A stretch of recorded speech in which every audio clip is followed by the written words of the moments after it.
Hey, what's up, guys? It is Rapmark here. So, doing my review for episode 6 of The Last of Us. A little bit late, but we are going through it. All right, so this one, we get the big thing of Joel and, God, what is his? Tommy reuni- reunites. So. Yeah, this was a big deal, and man, let me tell you, this I felt was a good one, but at the same time, I think there were certain aspects of it that were um, probably done better in the video games. I mean, just in terms of Ellie, and I think what the big problem I'm kind of having is, and I mentioned this in my previous uh, review, is that certain things are starting to feel rushed. Like again, we're going from point to point to point, and we actually have missed out a lot in the middle. I mean, I get it. There's only so much stuff you can show when you're on a journey, but it just feels like 9 episodes is not long enough, considering that the next episode, episode 7, is supposed to be about the Left Behind DLC before we go into the Salt Lake City area in the last episode. And I'm just like, ooh, man, it really.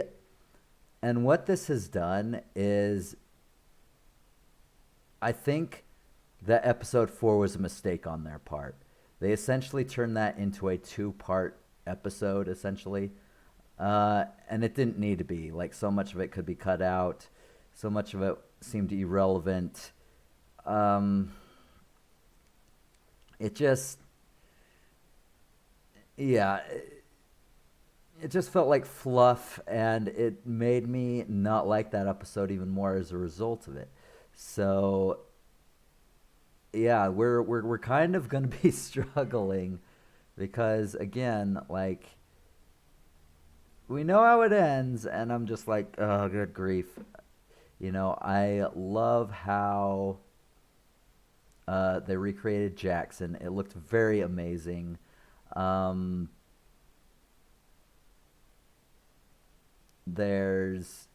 it deals with again Joel and Ellie's like increasing like friendship and sort of like this father daughter thing, and there's one conflict which I'll mention in the episode's breakdowns, but I mean was literally like almost shot for shot, word for word, and it was just like, wow, this is cool. um Ellie seemed a little too snarky in this episode. Like again, I get that's her character, but again, the problem with having the game versus the episode is versus episodes is you have to cut off some of this the different parts, the quieter parts, the more learning, the more sensitive Ellie, and I don't know, in this context and just the show, it just feels like she was a bit much. And that's my opinion. People may disagree. Uh, but yeah, and I think it just stems onto all the stuff that is cut because they have to compress everything into 9 episodes. And it's just like, man, this one, again, I believe was super good. I did enjoy it, but the show is starting to take a peg down from like nines and tens I was giving it the first 3 episodes. You know, this one kind of goes down in score. I'll mention that in just a bit when I do my rating of it. Some of the changes here. So again, Joel is starting to have panic attacks, which was not mentioned in the game. I think it is a kind of interesting and unique thing to have, considering, the loss and, how old he is, everything he's been through, things are kind of starting to get to him. And I mean, I guess that kind of makes sense, to where we have what happens in the second season, that we all, except for people who haven't played the game, who knows what's coming. And once again, it just seems so weird. Like, he's just so comfortable giving his actual name to people. I don't know. It's a little. I can get why they're doing it in the context of the TV show, but it's just like, oh, don't do this to me. But yeah, and then what else can be said?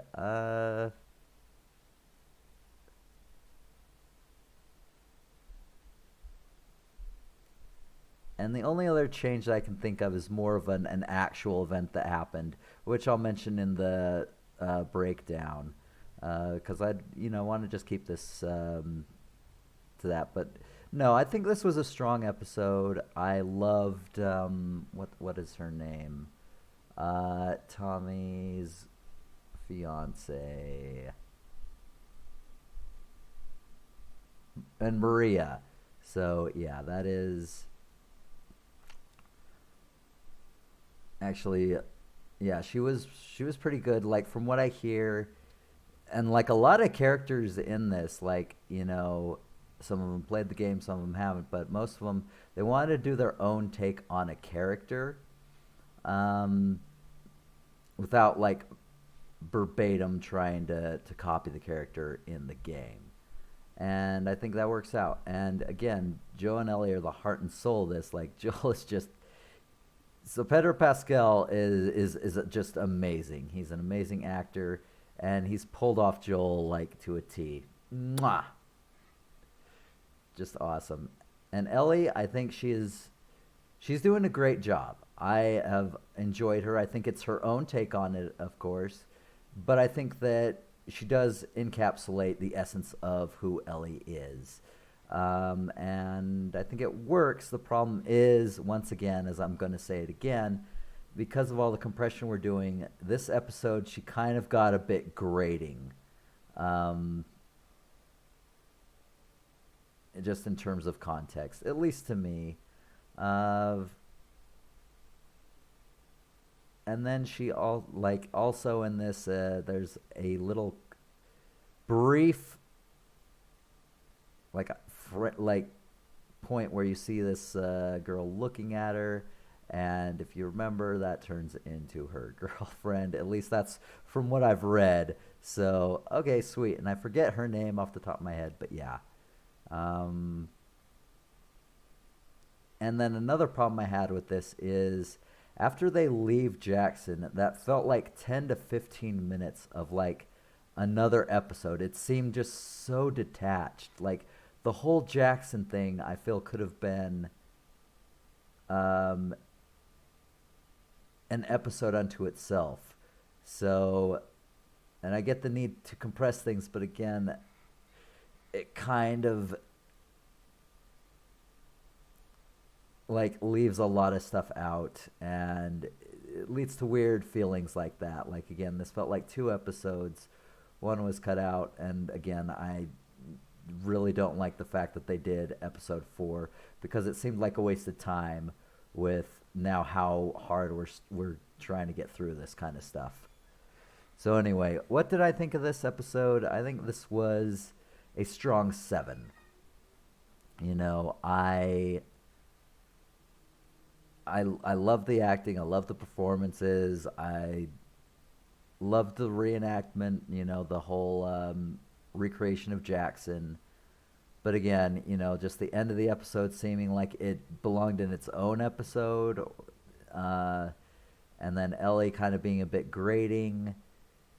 It kind of did start to take away certain things. And then, like, when Tommy and Joel like meet up, it's just like nothing is ever really covered in terms of that. Like, essentially, like, the thing you have to remember is Tess died in the process of them trying to deliver Ellie because they wanted to get a truck to go and save Tommy, and because it's against the rules or something, like he couldn't send a message or write a letter. It's just like, and again, that's stuff that could have been focused on, but it wasn't, and it was dropped, and it felt a little bit weird. So some of the emotional stuff felt a little bit weird. So that's why this one, while still an amazing episode, goes down a little bit in my mind because the compression of time and events that happened in the game that they're trying to show is starting to show in terms of how much they're rushing. So yeah, we'll see. So let's go on to an episode breakdown. So this is a few months after Henry kills himself. They make it to Wyoming and they run into Marlon and his wife. And man, those two are great. He's just like, he's a hermit. She just is with him, and just their interaction with Joel and Ellie it's super super fun. But yeah, he goes.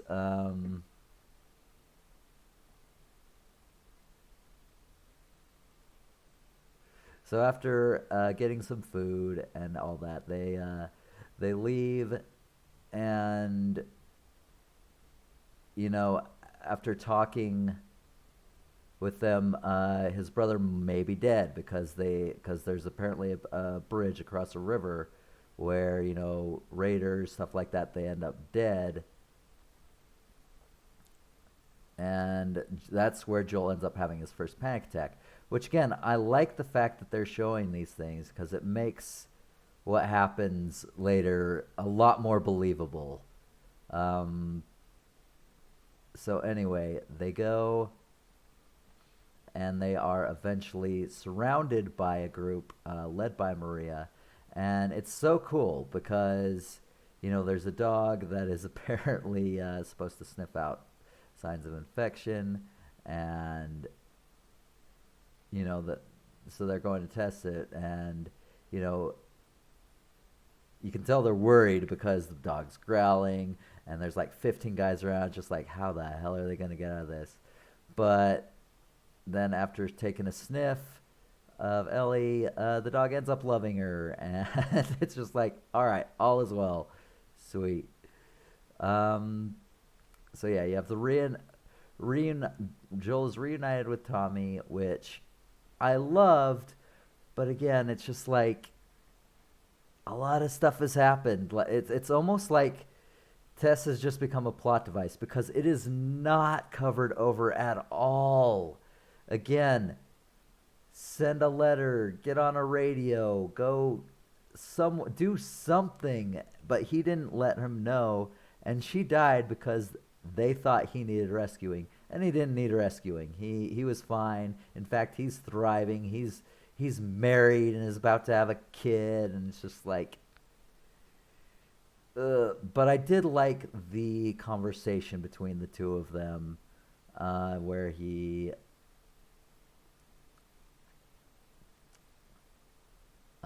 essentially Jill tries to convince Tommy to join him and Ellie.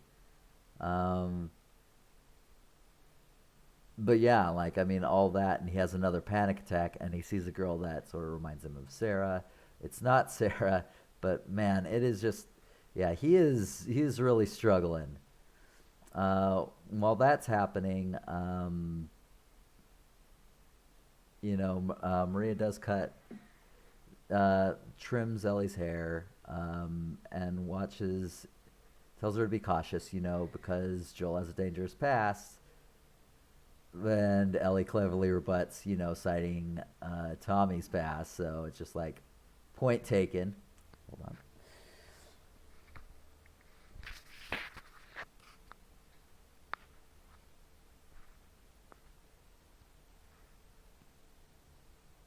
And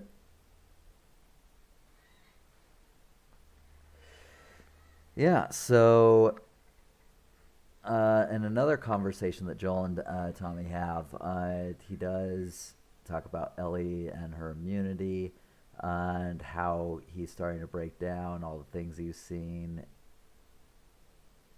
and dreams he's having. It's really sad, but it's like, see, that's the kind of stuff and interactions that I love because it feels so human, organic. The as great as it was when they reunited, it felt rushed again because again like so many things happened to get there, and it didn't feel earned for it to be as clean as it should have been. You know, like a punch in the stomach or the face or something. I don't know. It just, yeah. But anyway,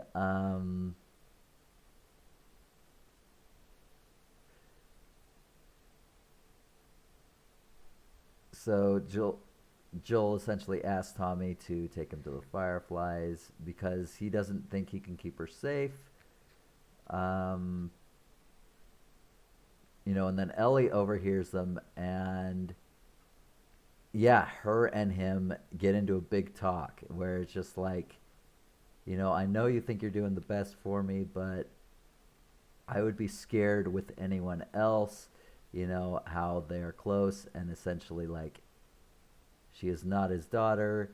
And then he walks out and they will part ways, and it was super sad, but it was such a well done scene that just captures like how close she was, how dependent Ellie has become on Joel, uh, and just like how much with all this world and everything she's been through, he's been through, they've been through together, just how much they kind of need each other at this point. And yeah, so in the morning, uh, Joel decides that the choice should be hers, and they leave on horseback. Tommy does stay. And then, of course, I love the part where they talk about, they're talking about Joel. What did he do? He was a contractor, and how popular contractors were, or whatever. And like him singing, and I I do hope like they included the magazine thing in episode 4, which I still hate the episode, but I'm glad. Like, if they're gonna bring something like that in, they can at least have him play a guitar. Like, that's one thing that this show would be severely lacking without is Joel playing a guitar and something. So anyway, after all that, 5 days later, they arrive at the University in Eastern Colorado. The Fireflies have left. The place is abandoned, and there's a map, though, that is pointing to Salt Lake City, Utah. That is where they have taken off to, and so that's where they need to go. But a group of raiders shows up, and this is a change from the game as well. So they fight. So in this one, Ellie's on a horse, grabs a horse, and he literally just fights